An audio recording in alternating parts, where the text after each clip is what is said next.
Hey friends, I realized that I have accumulated a significant number of library books checked out, and I haven't shared with you in a minute the full stacks. I've shared a few, and so we'll go through those kind of quickly. Um,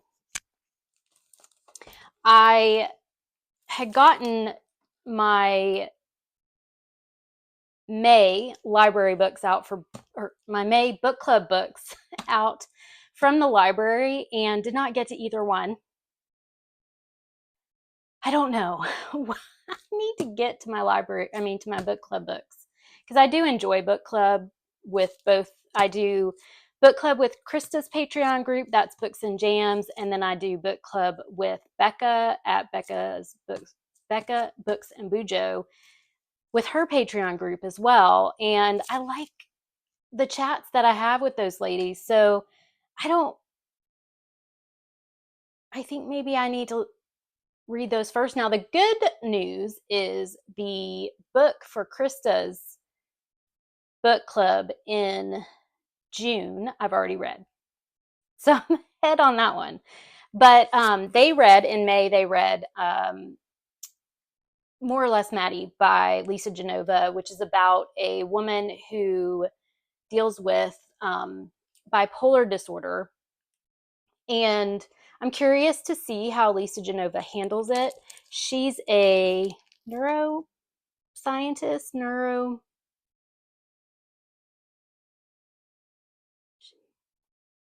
she holds a degree in neuroscience. Yeah, she's a neuroscientist. So I'm curious to see how she handles that. And it sounds like for book club, there was definitely a group of people that didn't love it and some that really did. So curious about that.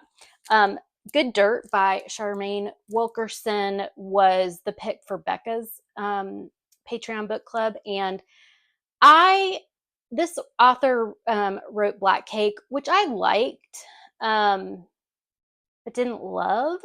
So the story intrigues me. I'm not sure I'll get to this one, but it's not due yet, so we'll see about that. And then I think I may have mentioned that Leandra at the TBR Zero recently did a video about underrated or low rated books that she recommends, like the overall rating of the readers, I guess on Goodreads. I can't remember. I watched that video a while ago. But she did recommend Grave Expectations by Alice Bell. This is about a medium and her best friend. They're hired to perform a seance at a party in a crumbling old manor in the English countryside. Perfect setting. I love that. The pair have been friends since they were teenagers, and while everyone else is convinced Sophie ran away from home at 17, Claire knows the truth. Sophie was murdered and has been haunting her ever since. I mean, that draws me in right away. So I'm hoping to get to this one. This one I've had out a few times. This is How High We Go by Sequoia Nagamatsu. I did see this recommended by a couple of people. Most recently, I remember Brittany at Brittany Loves Reading recommended this. I've had it out before, I think because of booktubers recommending. So I'm really interested. It says, for fans of Cloud Atlas and Station 11, a spellbinding and profound debut that follows a cast of intricately linked characters over hundreds of years as humanity struggles to rebuild itself in the aftermath of a climate plague. Yeah, Station 11 is one of my favorite books, and I do like plague books. I don't know why, but I do. I think I mentioned that one of my goals for the year is to get some of my NetGalley read. And most of the time I don't get them in time for their release date, and I end up getting them from the library. I also don't have an e-reader, so I read them on my phone if I do, and I don't really love that. So That said, I have two Nat Galley books that are out now, and I got them from the library. One that I mentioned this in my Big Book Summer reading vlog, or Big Book Summer potential TBR recommendations video, which I'll link below. The Pretender by Jo Harkin.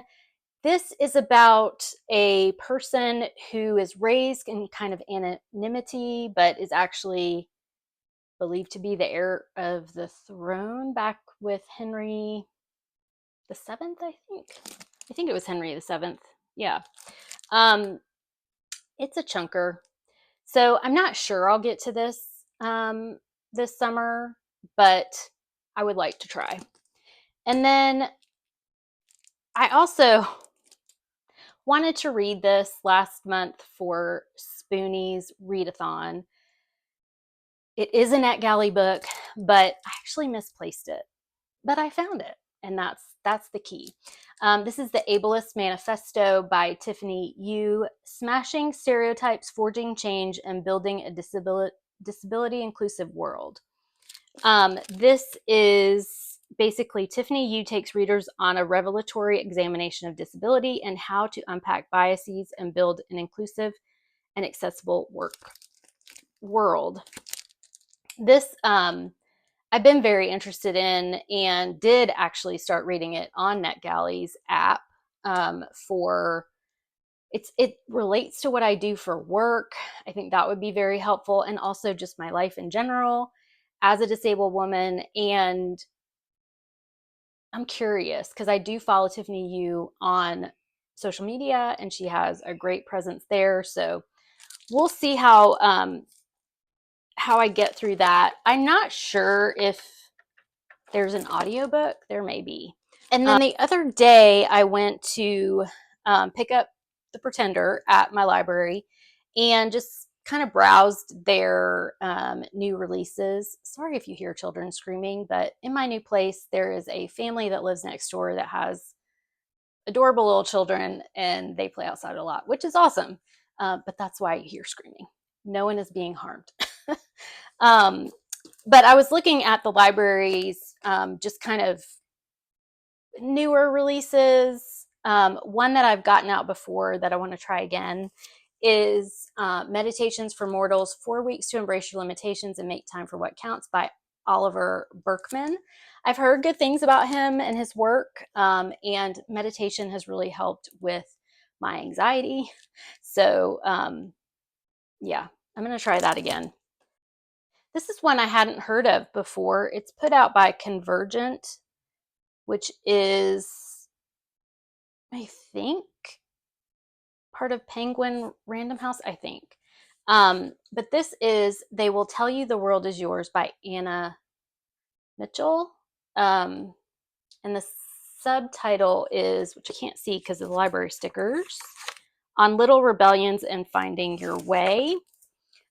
This is just like little vignettes, so it's not like an ongoing narrative type, just little things like that. So I was curious, so I thought I would check it out. One of the great things about the library is you can just check out books and try them, and if you don't like them, you don't like them. And then the last one I have is a book that I was drawn in by the cover, so let's show. The cover drew me in, and then Confessions by Catherine. Again, stickers are blocking what. Let's see, what's your name? Catherine Airy. This is by Mariner Books, which I think is also a, yeah, this is subsidiary of HarperCollins. This is a mesmerizing and expansive debut that follows 3 generations of women and their secrets from Ireland to New York and back again. So we've got 3 timelines, which I do like, different timelines. Sometimes when it's more than 2, it can get a little messy. So not sure about that, but we'll see. We've got New York City, 2001. The walls of the city are papered with photos of the missing. Cora Brady's father is there, the poster she made taped to columns and bridges, when a letter arrives from an aunt in Ireland who she didn't know existed with the offer of a new life. The name jogs a memory, an old video cassette game Cora used to play as a child, where two sisters must save the students of a mysterious boarding school. So that takes place around September 11th, so not sure how that is going to be handled. And then County Donegal in 1974, an eclectic group of artists known as the Screamers arrives in Burtonport and moves into the old schoolhouse down the road from where Rosen lives with her older sister, Mari. Alternately kind and cruel, brilliant artist Mari is a mystery to Rosen, and as is Mari's relationship with the boy next door, Michael. And then into Burtonport in 2018, Leica Brady lives in a sprawling old house with her mother Cora and great aunt Ro. Abortion has been just legalized in Ireland, and Leica is struggling to find herself outside of her mother's activism. So my guess is that somehow they're all connected. I thought I would try it. It's new and new to me. She's an English author with mixed Irish and English descent, and she now lives in Ireland. So I do love a good Irish novel. So we'll see how that one goes. Let me know what you've gotten out from the library recently, what you've read, what you're reading, how your week is going.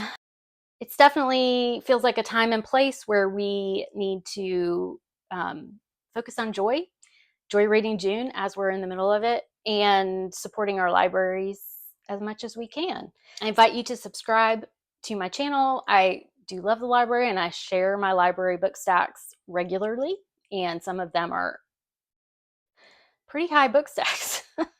So if you like that content, definitely subscribe, and I will see you very soon. Bye.